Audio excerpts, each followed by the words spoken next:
Hello friends, നമസ്കാരം. നമ്മുടെ Kerala T V സീരിയലിലേക്ക് എല്ലാവർക്കും സ്വാഗതം.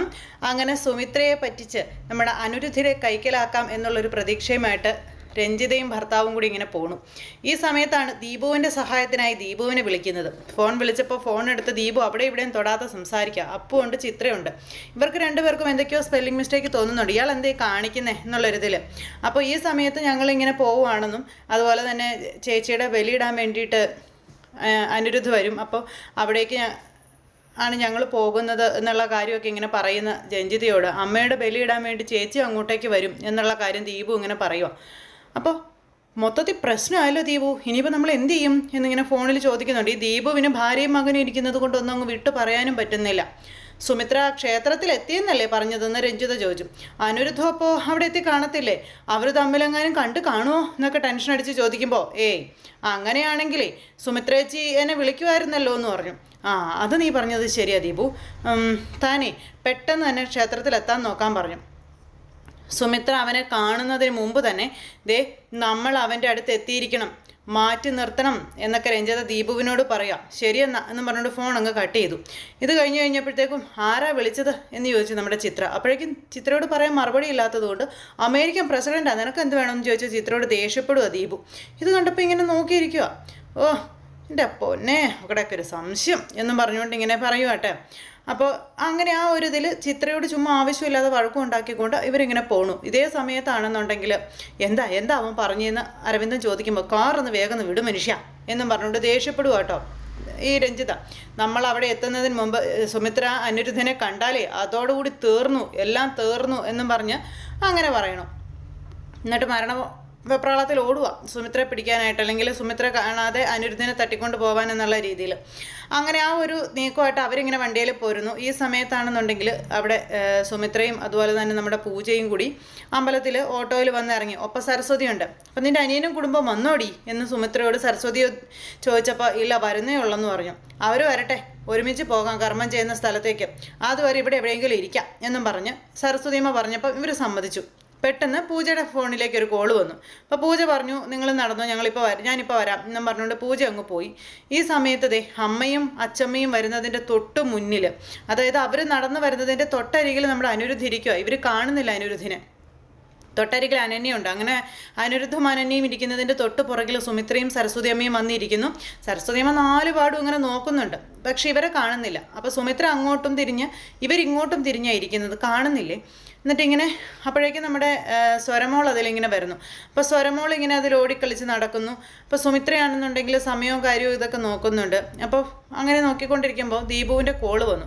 പെട്ടെന്ന് സുമിത്ര പറഞ്ഞു, ദീപു വിളിക്കുന്നുണ്ടല്ലോ എന്ന്. അപ്പോൾ അവനോട് വേഗം വരാൻ പറ, അല്ലെങ്കിൽ ഞാൻ എൻ്റെ പോട്ടിന് പോകും എന്ന് പറഞ്ഞ് സരസ്വതി സുമിത്രയോട് ദേഷ്യപ്പെടുന്നു. ഈ സമയത്ത് സുമിത്ര ഫോൺ എടുത്ത് അങ്ങോട്ടേക്ക് പോയി ദീപുവിനോട് സംസാരിക്കാൻ. അപ്പോൾ ദീപു, നീ എന്താ ഇത്രയും താമസിക്കുന്നതെന്ന് ചോദിച്ചു. ഞങ്ങൾ വന്നുകൊണ്ടിരിക്കുക ചേച്ചി എന്ന് പറഞ്ഞ് ഇങ്ങനെ ദീപു സംസാരിക്കുന്നത്. സ്വരമോൾ അന്നേരത്തേക്ക് അവിടെ എല്ലാം കറങ്ങി നടന്ന് ഇങ്ങനെ നോക്കുക കേട്ടോ. പെട്ടെന്ന് മമ്മി എന്നും പറഞ്ഞ് അവരുടെ അടുത്തേക്ക് ഓടി വന്നു, അതായത് അനന്യയുടെയൊക്കെ അടുത്ത്.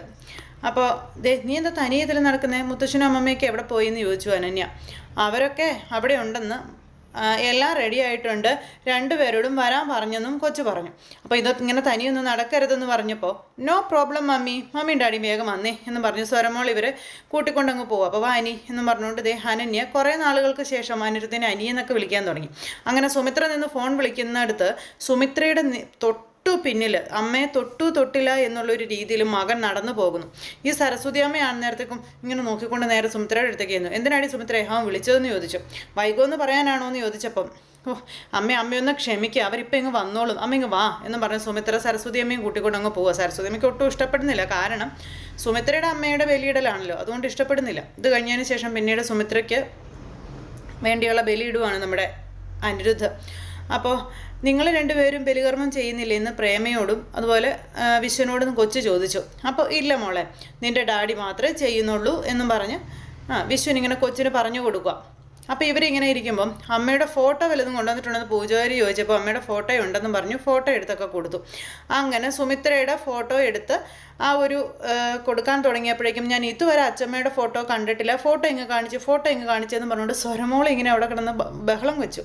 അപ്പോൾ പിടിച്ചു വലിക്കാനായിട്ട് തുടങ്ങി. അപ്പോൾ മോൾ വിട്ടേ എന്നും പറഞ്ഞുകൊണ്ട് ഇങ്ങനെ ആ ഒരു ഇതിലങ്ങ് മേടിച്ചപ്പോഴത്തേക്കും ഈ അമ്മയും മോളും തമ്മിലുള്ള പിടിവലിയിൽ സുമിത്രയുടെ ഫോട്ടോ നിലത്ത് വീണ് പൊട്ടിപ്പോയി. അപ്പോൾ പൊട്ടിപ്പോയ സാധനം കൊള്ളില്ലല്ലോ, അപ്പോൾ കവർ ചെയ്ത് പിടിച്ചിരിക്കുന്ന കാരണം കൊച്ച് കണ്ടില്ല, ഫോട്ടോ കണ്ടില്ല. അപ്പോൾ ഗ്ലാസ് പൊട്ടിയെന്നാണ് തോന്നുന്നത് എന്ന് അനന്യ പറയുകയും ചെയ്ത്, എന്നിട്ട് അനന്യ വേഗം തന്നെ അതെടുത്ത് ഇങ്ങനെ നോക്കിയപ്പോൾ ശരിക്കും ഗ്ലാസ് പൊട്ടി ഇങ്ങനെ ചെതറിയിരിക്കും. അപ്പോൾ അത് കണ്ടപ്പോൾ അനന്യയ്ക്ക് ഭയങ്കര വിഷമായി. പെട്ടെന്ന് കൊച്ചിനും ഭയങ്കര വിഷമായി, സ്വരമോളും ഭയങ്കര കരച്ചിൽ, കൊച്ച് കാരണം ഫോട്ടോ നിലത്ത് വീണ് പൊട്ടിയതുകൊണ്ട്. അപ്പോൾ പൊട്ടിയ ഫോട്ടോ കൊള്ളത്തില്ലാത്തതുകൊണ്ട് എടുക്കണ്ടെന്ന് പറഞ്ഞു അവിടുന്ന്. അപ്പോൾ മോള് കരയാതിരിക്കുക, അറിഞ്ഞുകൊണ്ട് പറ്റിയതല്ലല്ലോ, അറിയാതെ പറ്റിയതല്ലേ എന്നൊക്കെ ചോദിച്ച് പ്രേമ സമാധാനിപ്പിക്കുന്നുണ്ട്. അപ്പോൾ ഫോട്ടോ വേണമെന്ന് നിർബന്ധമൊന്നുമില്ലെന്നും എല്ലാവരും ഫോട്ടോ വെച്ചിട്ടൊന്നും അല്ല കർമ്മങ്ങളൊക്കെ ചെയ്യുന്നത്, വെക്കാതെയും ചെയ്യാമെന്ന് ഈ തിരുമേനി അന്നേരം പറഞ്ഞു. പിന്നെ ഫോട്ടോ ഇല്ലാതെ അവിടെ കർമ്മങ്ങളൊക്കെ നടത്തുക. സ്വരമോള് ഭയങ്കര കരച്ചിൽ. അപ്പോൾ സുമിത്ര തൊട്ടപ്പുറം നിൽക്കുന്നു, സുമിത്രയുടെ ബലികർമ്മം ഇവിടെ നടത്തുന്നു. ഈ സമയത്ത് ദീപുവും അപ്പുവും അതുപോലെ നമ്മുടെ ചിത്രയും കൂടി അങ്ങോട്ടേക്ക് വന്നു. ദീപുവാണെ പേടിച്ച് വിറച്ചാ വരുന്നത്, 4 പാടും നോക്കിക്കൊണ്ട്. ദൈവമേ, ചേച്ചി അനിരുദ്ധം ഇങ്ങനെ കണ്ടുമുട്ടി കാണുമോ എന്നൊക്കെ ഇങ്ങനെ ചോദിച്ചാൽ. അപ്പോൾ ഭാര്യയും മകനും ചോദിച്ചു, എന്തു പറ്റി, എന്തിനാ ദീപേട്ടന് ഇത്ര ടെൻഷൻ എന്ന് ചോദിച്ചു. എനിക്ക് ടെൻഷനൊന്നും ഇല്ലല്ലോ എന്ന് ദീപ് പറയുമ്പോൾ അപ്പവും പറഞ്ഞു, അച്ഛൻ്റെ മുഖത്ത് നല്ല ടെൻഷനുണ്ട്, എന്താ കാര്യം എന്ന് ചോദിച്ചു. എനിക്ക് ടെൻഷനൊന്നും ഇല്ലെന്നും പറഞ്ഞുകൊണ്ട് ഇവരെ പേടിപ്പിച്ച് ദീപ് ഇങ്ങനെ മുന്നേ നടക്കുക. ഇവർ പിന്നെ അപ്പോൾ ഇവരാണെന്നുണ്ടെങ്കിൽ അങ്ങ് നടന്ന് ചെല്ലുമ്പോൾ സുമിത്രയും സരസ്വതി അമ്മയും കൂടി ഇങ്ങോട്ട് നടന്നു വരുന്നു. ഞങ്ങൾ ക്ഷമിക്കണം, ഞങ്ങൾ വരാനൊരു ഇച്ചിരി വൈകിപ്പോയെന്നും പറഞ്ഞ് ചിത്ര ഇങ്ങനെ പറയുകയും ചെയ്തു അന്നേരമേ. അപ്പം അങ്ങനെ പറഞ്ഞപ്പോൾ സാരമില്ലെന്നും പറഞ്ഞ് ഇങ്ങനെ നിൽക്കുന്നു. ഈ സമയത്ത് നമ്മുടെ ദീപ് ഇതിലെയൊക്കെ നോക്കുന്നു. അപ്പോൾ പൂജ തൊട്ടടുത്ത് നിൽപ്പുണ്ട്. പൂജ ഇങ്ങനെ ചിരിച്ച് കാണിച്ചു. എന്നാലും പൂജയെ ശ്രദ്ധിക്കാതെ ചുറ്റിനും ഇങ്ങനെ കണ്ണുകൊണ്ട് പരതി നോക്കുവാണ് ദീപു. അപ്പോൾ നമ്മുടെ പൂജ ചോദിച്ചു, അങ്കിൾ ഇത് ആരെയാണ് നോക്കുന്നതെന്ന്. ഒന്നുമില്ല, ചുമ്മാ നോക്കിയതാണെന്ന് പറഞ്ഞു. നിനക്ക് നല്ല സങ്കടം ഉണ്ടല്ലേ മോനെന്ന് ദീപുവിനോട് സുമിത്ര ചോദിച്ചപ്പോൾ അത് ചേച്ചി നല്ല സങ്കടം ഉണ്ടെന്ന് പറയാം. കാരണം സുമിത്രയുടെ മുന്നിൽ ഇങ്ങനെ പറയണമല്ലോ. ഈ സമയത്ത് ഭാഗ്യം ചേച്ചി അനിരുദ്ധിനെ കണ്ടിട്ടില്ല, ചേച്ചി ഒരു കാരണവശാലും അവനെ കാണരുത്, അതിനു മുമ്പ് അവനെ കണ്ട് അവനെ ഇവിടെ നിന്ന് മാറ്റി നിർത്തണം എന്നൊക്കെ ചിന്തിച്ചുകൊണ്ട് ഇങ്ങനെ നിൽക്കും കേട്ടോ ഈ ദീപു. ആ സമയത്ത് ഒരു രീതിയിലും ചേച്ചിയും അനിരുദ്ധം തമ്മിൽ കാണാൻ പാടില്ല, എങ്ങനെയെങ്കിലും അവനെ ഇവിടെ നിന്ന് മാറ്റണം, ചേച്ചിയുടെ കൺവെട്ടത്ത് പോലും അവൻ വരാൻ പാടില്ല എന്നും പറഞ്ഞുകൊണ്ട് ഇങ്ങനെ ദീപു അവിടെ നിന്ന് മനസ്സിൽ ചിന്തിക്കുക. അപ്പോഴേക്കും നിങ്ങളിങ്ങനെ വാങ്ങി നോക്കി നിൽക്കാതെ വേഗം തന്നെ കർമ്മം നടത്തിയിട്ട് വീട്ടിൽ പോകാൻ നോക്കാൻ സരസ്വതി അമ്മ പറഞ്ഞപ്പം നിങ്ങളെല്ലാവരും അകത്തേക്ക് ചെല്ല്, കർമ്മം ചെയ്യാനൊക്കെ ആയിട്ട് ചെല്ല്, ഞാനിപ്പോൾ വരാമെന്നും പറഞ്ഞുകൊണ്ട് അവിടുന്ന് ദീപ് മുങ്ങാൻ തുടങ്ങിയപ്പം നീ ഇതെവിടെ പോവാന്ന് ചോദിച്ചു സുമിത്ര. അല്ലേ ചേച്ചി റെസിപ്റ്റൊക്കെ എടുത്തതാണല്ലോ എന്ന് പൂജ പറഞ്ഞു. മുൻകൂട്ടി ബുക്ക് ചെയ്തതാണല്ലോ പറഞ്ഞത്. ബുക്ക് ചെയ്തു. പിന്നെ ചേച്ചി ചടങ്ങ് നടത്താൻ നല്ലൊരു സ്ഥലം നോക്കണ്ടേ, നല്ല തിരക്കുണ്ട്, നല്ല സ്ഥലം നോക്കി തന്നെ ചടങ്ങ് നടത്തണ്ടേ ചേച്ചി, ഞാൻ പെട്ടെന്ന് വരാൻ ചേച്ചി. ശരി എന്ന് പറഞ്ഞോണ്ട് ദീപ് സ്ഥലം നോക്കാനാണെന്നുള്ള രീതിയിൽ ഇങ്ങ് പോയി. അപ്പോഴേക്ക് സരസ്വതി അമ്മ ഇവൻ എന്തൊക്കെ ഈ പറയുന്നേ, നിങ്ങൾ വാ നമുക്ക് അകത്തേക്ക് ഇരിക്കാമെന്ന് പറഞ്ഞ് സരസ്വതി അമ്മ ഇവരെ കൂട്ടിക്കൊണ്ട് പോവുക. ഈ സമയം ചിത്ര സുമിത്രയോട് പറഞ്ഞു, ചേച്ചി തിരക്കിനിടയിൽ നിങ്ങൾ അങ്ങോട്ട് പോവണ്ടാന്ന്, വന്ന് പെട്ടല്ലോ എന്ന് സരസ്വതി അമ്മ. അപ്പം അമ്മ അങ്ങനെയൊന്നും പറയരുതെന്ന് സുമിത്ര പറഞ്ഞു. സരസ്വതി അമ്മയ്ക്ക് അതൊന്നും ബാധകമല്ല. സരസ്വതി അമ്മ ഒന്നും കേട്ട ഭാവം പോലും നടിക്കുന്നില്ല. കലി കാരണം ഇങ്ങനെ കയറി നിൽക്കുക. ഈ സമയത്ത് ദീപു ആണെന്നുണ്ടെങ്കിൽ അവിടെ സ്ഥലങ്ങൾ മുഴുവൻ തേടി നടക്കുവാണ് അനിരുദ്ധ എവിടെയാണെന്ന്. അങ്ങനെ നിൽക്കുമ്പോൾ നടന്നു വന്നൊരു സ്ഥലത്ത് വെച്ച് ഇവരെ കണ്ടതും ഞെട്ടിപ്പോയി ദീപു പേടിച്ച് വിറച്ച് അങ്ങനെ നിൽക്കും. അപ്പോഴേക്കും പ്രേമയെ കണ്ടു. പ്രേമ അവരുടെ അടുത്തേക്ക് ചെന്നു. നീ എന്താ ഇതിലിങ്ങനെ നടക്കണേന്ന് ചോദിച്ചു. അപ്പോൾ ഒന്നുമില്ല എന്നുള്ള രീതിയിൽ ഇങ്ങനെ നിൽക്കുക. നീ എന്താ സുമിത്രയ്ക്ക് വേണ്ടി അനിരുദ്ധ നടത്തുന്ന ബലി തടയാൻ വന്നതാണോ എന്ന് ചോദിച്ചപ്പോൾ അനിരുദ്ധ ഒന്നും മിണ്ടിയില്ല. അതൊന്നും വേണ്ട ദീപു, അത് നമുക്കെല്ലാവർക്കും പരിക്കേൽപ്പിക്കുന്നതാണെന്ന് ദീപുവിനോട് പറയാം. അനിരുദ്ധനോട് കള്ളം പറഞ്ഞതിലൂടെ ഞാൻ വലിയൊരു തെറ്റാ ചെയ്തതെന്ന് ദീപു പറയുക. അപ്പോൾ പ്രേമിയൊന്നും മിണ്ടുന്നില്ല കേട്ടോ. ആ തെറ്റ് തിരുത്തണമെന്ന് ഞാൻ ആഗ്രഹിച്ചിരുന്നു, പക്ഷേ എനിക്കതിന് കഴിയുമായിരുന്നില്ല എന്നുള്ള കാര്യം ദീപ പറയാം. പക്ഷെ ഇപ്പം ഞാൻ ഇവിടേക്ക് വന്നത് സുമിത്രേച്ചി ജീവിച്ചിരിക്കുന്നു എന്നുള്ളൊരു സത്യം പറയുവാനായിട്ടൊന്നുമല്ല, മറിച്ച് സുമിത്രേച്ചി അനിരുദ്ധിനെ കാണുന്നതിൽ നിന്നും തടയിടാൻ വേണ്ടിയിട്ടാണെന്നുള്ള കാര്യം പറഞ്ഞപ്പോൾ സമാധാനമായി. സുമിത്രേച്ചി ഇവിടെ എത്തിയിട്ടുണ്ടെന്ന് പറഞ്ഞപ്പോഴേക്കും പ്രേമയ്ക്കും പേടിയായി. അപ്പോൾ അമ്മയ്ക്ക് ബലിയിടാൻ വന്നതാണെന്നും ഒരു കാരണവശാൽ ഇവർ തമ്മിൽ കാണരുതെന്നും കാണാതിരിക്കാൻ വേണ്ടുന്ന കാര്യങ്ങളെല്ലാം ചെയ്യണമെന്നും പറഞ്ഞു. അപ്പോൾ നീ ടെൻഷൻ അടിക്കേണ്ട, നീ സുമിത്രയെ നോക്കിയാൽ മതി, അനിരുദ്ധനെ ഞാൻ ശ്രദ്ധിച്ചോളാമെന്ന് പ്രേമ പറയുക. അപ്പോൾ എന്തായാലും എനിക്ക് നല്ല ടെൻഷനുണ്ടെന്ന് പറഞ്ഞപ്പോൾ ഒരു ടെൻഷൻ്റെ ആവശ്യമില്ല, നീ വേഗം അങ്ങോട്ടേക്ക് ചെല്ലാൻ പറഞ്ഞു. ചടങ്ങുകൾ ഞാൻ അനിരുദ്ധനെ വീട്ടിലേക്ക് കൊണ്ടുപോയിക്കോളാമെന്നു. നീ ചെല്ലാൻ പറഞ്ഞ് നിർബന്ധിച്ചു പറഞ്ഞു വിടുക. അങ്ങനെ ദീപ് പോയി. പ്രേമ അന്നേരത്തേക്ക് അനിരുദ്ധിനെ അവിടെ നിന്ന് മാറ്റാനുള്ള കാര്യങ്ങളൊക്കെ ആയിട്ട് ഇങ്ങനെ ഓരോന്നൊക്കെ ചെയ്യുന്നു. ഈ സമയത്ത് നമ്മുടെ അപ്പവും പൂജയും അപ്പുറം മാറി നിന്ന് സംസാരിച്ചുകൊണ്ടിരിക്കുമ്പോൾ സരസ്വതിയമ്മ അങ്ങോട്ടേക്ക് വരുക കേട്ടോ. ഒപ്പം സുമിത്രയും ചിത്രയും ഉണ്ട്. ഇവിടെ ഞങ്ങൾ 3 പേരും കൂടി ഉണ്ട് കേട്ടോ എന്ന് അപ്പുവിനോട് സരസ്വതിയമ്മ പറഞ്ഞപ്പോൾ അപ്പോൾ ഒന്ന് ചിരിച്ചു. അല്ല, രണ്ടുപേരും വന്നപ്പോൾ തൊട്ട് എവിടെ നിന്ന് സംസാരിക്കാൻ തുടങ്ങിയതാണല്ലോ, എന്താ എത്ര സംസാരിക്കാനുള്ളത്, ഇടയ്ക്ക് ഞങ്ങളോടും കൂടി ഒന്ന് സംസാരിച്ചുകൂടെ എന്ന് ചോദിച്ചപ്പോൾ അവർ സംസാരിക്കട്ടെ അമ്മയ്ക്ക് എന്താണെന്ന് സുമിത്ര ചോദിച്ചു. നീ ലീവ് എടുത്ത് ഇവിടെ വന്നത് തൊഴാനും ബലികർമ്മം ചെയ്യാനൊന്നും അല്ലല്ലേ? അതെനിക്ക് നന്നായിട്ട് അറിയാം എൻ്റെ പൊന്നു മോനെ എന്ന് പറഞ്ഞ അപ്പുവിനോട് പറയുന്നു സരസ്വതി അമ്മ. അപ്പം അമ്മ ഒന്ന് മിണ്ടാതിരിക്കാൻ പറഞ്ഞു. അന്നേരം അവിടെ വെച്ച് പെട്ടെന്നാണ് അതിൽ പങ്കജ് വരുന്നത്. പങ്കജ് വേഗം ഇവരെ കണ്ടപ്പോൾ ഹായ് പൂജ എന്ന് പറഞ്ഞുകൊണ്ട് കൈ പൊക്കി കാണിച്ചു പൂജയെ വിളിച്ചു. പൂജയാണെങ്കിൽ നാശം എല്ലായിടത്തും ഉണ്ടല്ലോ എന്നുള്ള രീതിയിൽ ഇങ്ങനെ നിൽക്കുക. അപ്പോൾ അങ്ങോട്ടേക്ക് ചെന്ന് കഴിഞ്ഞപ്പോൾ ഇവരെല്ലാവരും നിൽപ്പുണ്ടല്ലോ. പൂജയോട് ഭയങ്കര സ്നേഹപ്രകടനങ്ങളും കാര്യങ്ങളും ഒക്കെ സുമിത്രയ്ക്ക് അതൊക്കെ പിടിക്കുന്നില്ല. അപ്പോൾ നീ എന്താ ഇന്ന് അമ്പലത്തിലെന്ന് ചോദിച്ചപ്പം എൻ്റെ ആൻറ്റി ഇന്നൊരു വിശേഷ ദിവസമല്ലേ തൊഴാൻ വേണ്ടി വന്നതാണെന്ന് പങ്കജ് പറയുവാണ് ചിത്രയോട്.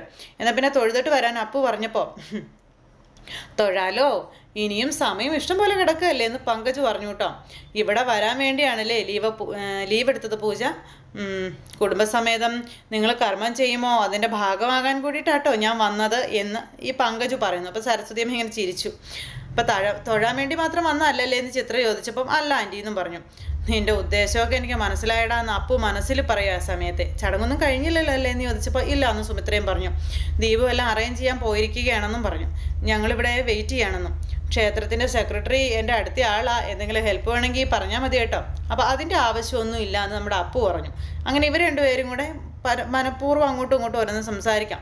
അതെ, കർമ്മമെല്ലാം കഴിഞ്ഞ് ഉച്ച കഴിഞ്ഞിട്ട് പോയാൽ മതി എന്ന് പറഞ്ഞപ്പോൾ അതെന്താണെന്ന് ചോദിച്ചു സരസ്വതി അമ്മയുടെ സുമിത്ര. ഉച്ചയ്ക്ക് ഇവിടെ അന്നദാനമുണ്ട്, അത് കഴിച്ചിട്ട് പോകാം. പങ്കജ് തൊഴുതില്ലല്ലോ അല്ലേ, എന്നപ്പോൾ തൊഴുതിട്ട് വരാൻ അന്നേരം അപ്പു പറയാം. അങ്ങനെ ഞാനും കൂടെ വരാമെന്ന് പറഞ്ഞ അപ്പു പങ്കജിനെയും കൂട്ടിക്കൊണ്ട് അങ്ങ് പോയി. അങ്ങനെ രണ്ടുപേരും കൂടെ അങ്ങ് പോണു. ഈ സമയം അല്ല ദീപുവേട്ടൻ എന്താ വരാത്തതെന്ന് ചിത്ര അവിടെ നിന്ന് ഇങ്ങനെ ഇവരോട് ചോദിക്കും കേട്ടോ. അവനെ ദീപു എന്നല്ല വിളിക്കേണ്ടത്, തീവണ്ടിന്നാ എന്ന് പറഞ്ഞോണ്ട് സരസ്വതി അമ്മ പേര് വിട്ടു. ഏത് നേരവും വൈകിയേ ഓടൂ എന്ന് പറഞ്ഞു സരസ്വതി അമ്മ കളിയാക്കി ചിരിക്കുക. അപ്പോൾ സുമിത്രയും ചിത്രയും കൂടെ അങ്ങോട്ടും ഇങ്ങോട്ടും ഇങ്ങനെ നോക്കിക്കൊണ്ട് ഇങ്ങനെ നിൽക്കുന്നു. പക്ഷെ ചിത്രയ്ക്ക് അത് അത്രയ്ക്ക് അങ്ങ് ഇഷ്ടപ്പെട്ടില്ല. ദീപു കാണിക്കുന്നതും ശരിയല്ലല്ലോ. ഈ സമയത്ത് അവിടെ പ്രേമയാണെങ്കിലും അനിരുദ്ധ ഇടം വലം തിരിയാതിരിക്കാൻ വേണ്ടി ഇങ്ങനെ ശ്രദ്ധിച്ചുകൊണ്ടേ ഇരിക്കുക. പിന്നെ അവിടെ തിരുമേനി പറഞ്ഞു കൊടുക്കുന്ന കാര്യങ്ങളെല്ലാം വെച്ച് ദീപു ചടങ്ങുകളും കാര്യങ്ങളെല്ലാം പൂർത്തിയാക്കുന്നു. അമ്മയ്ക്ക് വേണ്ടുന്ന ബലിയിട്ടു എല്ലാ കാര്യങ്ങളും. ഈ സമയത്ത് ദൈവമേ അവളെങ്ങാനും ഇവൻ കണ്ടാൽ തീർന്നു, ഇവിടം കൊണ്ട് എല്ലാം അവസാനിച്ചു, ദൈവമേ ഒരു രീതിയിലും കാണരുതേ എന്നൊക്കെ പ്രേമ ഇങ്ങനെ മനസ്സ് വിചാരിച്ചുകൊണ്ടിരിക്കുന്ന സമയത്ത് എന്താ പറയുക, തീവണ്ടി പോലെ തന്നെ തീവണ്ടിയുടെ സ്പീഡിൽ ദീപു അവിടെ നിന്ന് പറന്ന് ഇവിടെ വരുക. എന്ത് കള്ളത്തരവാ അമ്മേ, ഒരു കള്ളത്തരവും ഇല്ല, ദേ കള്ളത്തരം കാണിച്ചിട്ട് വരുന്നെന്നും പറഞ്ഞ് സരസ്വതിയമ്മ പറഞ്ഞത് കേട്ടോണ്ടാണ് ദീപു വന്നത്. അപ്പോൾ ഒരു കള്ളത്തരവും ഇല്ല, അതുകൊണ്ടല്ലേ ഞാൻ വൈകിയത്, ഭയങ്കര തിരക്കാന്ന് പറഞ്ഞു. അങ്കളെ സ്ഥലം അറേഞ്ച് ചെയ്തെന്ന് ചോദിച്ചപ്പോൾ പിന്നെ ഞാൻ അതിനല്ലേ പോയത്, വാ പെട്ടെന്ന് വാ ബലികർമ്മം ചെയ്യാം, ഇനിയിപ്പോൾ താമസിക്കൊന്നും വേണ്ടെന്ന് പറഞ്ഞ ദീപ് ധൃതി പിടിക്കുന്നു ഇവരുടെ മുന്നിൽ. ഇവരിങ്ങനെ നോക്കി നിൽക്കുക. അപ്പോൾ അപ്പു എന്ത് ചെയ്യുന്നു ചോദിച്ചപ്പം അവൻ പങ്കജനെയും കൂട്ടി തൊഴാൻ പോയെന്ന് പറഞ്ഞു. ബെസ്റ്റ്, അവൻ വന്നോളും, ഇനി അവനെ കാത്തുനിന്ന് സമയം കളയണ്ട, അല്ലെങ്കിൽ തന്നെ അവൻ ബലികർമ്മം ചെയ്യാനായിട്ട് വന്നോന്നല്ലോ, വായി നോക്കാൻ വന്നാലേ അവൻ വായി നോക്കിക്കോട്ടെ എന്ന് സരസ്വതിയമ്മ പറഞ്ഞപ്പം അതൊക്കെ പോട്ടെ നമുക്ക് പോകാമെന്നും പറഞ്ഞ് ദീപു ധൃതി പിടിച്ച് ഓടുന്നു. അല്ല ദീപേട്ട, ആ ഭാഗത്തല്ലേ ബലികർമ്മം നടത്തുന്നത് എന്ന് ചിത്ര ചോദിച്ചു. അവിടെയാണ് അനിരുദ്ധ ഉള്ളത്, അവിടെ ചെന്ന് ആ ചേച്ചി അവനെ ഉറപ്പായിട്ടും കണ്ടിരിക്കും എന്നും പറഞ്ഞുകൊണ്ട് മനസ്സിൽ ഇങ്ങനെ ദീപു പറയാം. അപ്പം ദീപു നീ എന്ത് ഈ ആലോചിക്കുന്നതെന്ന് ചോദിച്ചു. ഒന്നുമില്ല ചേച്ചി, ആ ഭാഗത്തെ നല്ല തിരക്കാ, നമ്മൾ സ്ഥലം അറേഞ്ച് ചെയ്തിരിക്കുന്നത് ഈ സ്ഥലത്താണെന്നൊക്കെ പറഞ്ഞ് നമുക്ക് ഈ സ്ഥലത്ത് തന്നെ ചടങ്ങ് നടത്താം, ചേച്ചി വേഗം വാ എന്നും പറഞ്ഞുകൊണ്ട് ഭയങ്കര ധൃതി കാണിക്കുന്നു. അപ്പോൾ ഈ അമ്പലനാളിൽ വെച്ച് അനിരുദ്ധിനെയും സുമിത്രയെയും കാണിക്കാതിരിക്കാൻ വേണ്ടി ദീപു കാണിച്ചു കൂട്ടുന്ന കള്ളത്തരങ്ങളൊക്കെ ഇവർക്ക് ഏകദേശമൊക്കെ മനസ്സിലായി. അപ്പോൾ ഏതായാലും ഇനി കാത്തു വെക്കാനൊന്നും പറ്റത്തില്ല, ഇവൻ പറയുന്നിടത്തേക്ക് ചെല്ലാം, വേഗം വീട്ടിൽ പോകണം എന്നൊക്കെ സരസ്വതിയമ്മ നിന്നേരം പറഞ്ഞു. സുമിത്രയും ചിത്രയും ആ പിന്നാലെ അങ്ങ് പോയി. അത് കഴിഞ്ഞപ്പോൾ പിന്നെ പങ്കജിനെയും അതുപോലെ അപ്പുവിനെയാണ് കാണിക്കുന്നത്. പങ്കജനോട് അപ്പു മാറ്റി നിർത്തി ചോദിച്ചു, നീ എന്തിനാ പൂജയുടെ പിന്നാലെ നടക്കുന്നത്, നിനക്കെന്താ അതിൻ്റെ ആവശ്യമെന്ന്. അപ്പം എനിക്കതൊന്നും അല്ല ജോലി, തനിക്കല്ലേ ആ ജോലി എന്ന് പങ്കജ് ഒന്നും അറിയാത്ത പോലെ ചോദിക്കാം. അപ്പം നീ അവളെ കാണാൻ വേണ്ടി മാത്രം ഇവിടെ വന്നതെന്ന് എനിക്കറിയാം, എൻ്റെയും അവളുടെയും ഇടയിൽ കയറി വരരുതെന്ന് നിന്നോട് ഞാൻ പലവട്ടം പറഞ്ഞിട്ടുള്ളതല്ലേ ചോദിച്ചപ്പം ഞാനൊരു സത്യം പറയട്ടെ അപ്പു, ഞാൻ അവളെ കാണാനും അവൾക്കൊപ്പം സമയം ചെലവഴിക്കാൻ തന്നെ ഇവിടേക്ക് വന്നത്. ഇപ്പം നിനക്ക് കാര്യങ്ങളൊക്കെ വ്യക്തമായില്ലേ, അവളെ നിനക്ക് ഒരിക്കലും കിട്ടാൻ പോകുന്നില്ല, അവളെ എനിക്ക് സ്വന്തമാകും എന്നൊക്കെ പറഞ്ഞ് ഇങ്ങനെ വെല്ലു വിളിക്കുന്ന പോലെ. അപ്പോൾ അത് നിൻ്റെ വെറും തോന്നലാണെന്നും പറഞ്ഞ് അപ്പുവും പറഞ്ഞു. അതൊക്കെ നീ വെറുതെ മനക്കോട്ട കെട്ടേണ്ടെന്നും. എൻ്റെ സുഹൃത്തെ, പൂജയ്ക്ക് നിന്നോട് യാതൊരു താല്പര്യവും താല്പര്യം ഉണ്ടായിരുന്നെങ്കിൽ ഞാൻ വിളിക്കുന്നിടത്ത് അവൾ വരില്ലായിരുന്നല്ലോ എന്നൊക്കെ പറഞ്ഞുകൊണ്ട് അപ്പുവിനെ ഇങ്ങനെ മാനസികമായിട്ട് തകർക്കുന്നു. അങ്ങനെ ഇവർ തമ്മിൽ സംസാരിക്കുന്നിടത്ത് ഇന്നത്തെ കഥാവിശേഷം അവസാനിച്ചു. അപ്പോൾ എല്ലാവരും കാത്തിരുന്ന് കാണണോട്ടോ. എല്ലാവർക്കും നല്ലൊരു ദിവസം ആശംസിക്കുന്നു. നന്ദി.